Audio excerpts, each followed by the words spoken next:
Et vous, croyez-vous aux fantômes? Au Pays de Galles, les propriétaires d'un vieux manoir ont trouvé le filon pour restaurer leur propriété. Ils organisent régulièrement des chasses aux zombies, spectres et autres ectoplasmes. Au Pays de Galles, le reportage de Yann Fossurier et Olivier Palomino. C'est une vieille demeure du XVIIe siècle, perdue dans la campagne galloise. Si on en croit le folklore local, le manoir de Plasteg serait hanté par des fantômes depuis plus de 200 ans.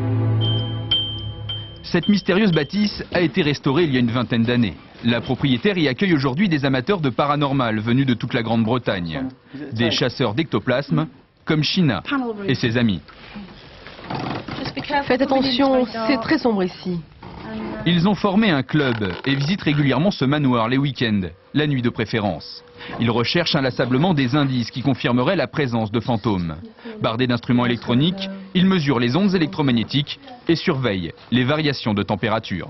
J'ai relevé des fluctuations importantes. Mon thermomètre indiquait 18 degrés et demi dans cet endroit. Puis il est descendu à 16 avant de remonter à 22.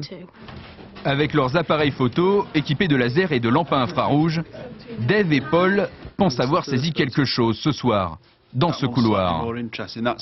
C'est ce cliché qui a retenu mon attention, car je me demande encore ce qui a pu causer cette sorte de halo inhabituel. Je n'avais jamais vu quelque chose comme ça avant. Plusieurs visiteurs disent avoir aperçu dans ce manoir les spectres de 2 enfants et celui d'une jeune femme.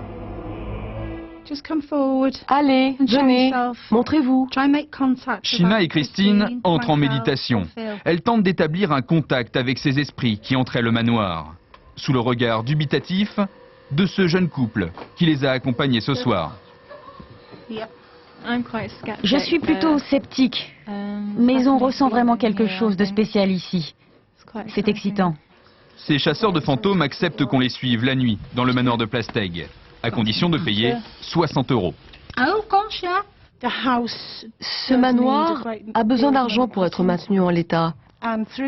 Alors, quand nous organisons des visites, ici, l'argent collecté est entièrement reversé à la propriétaire.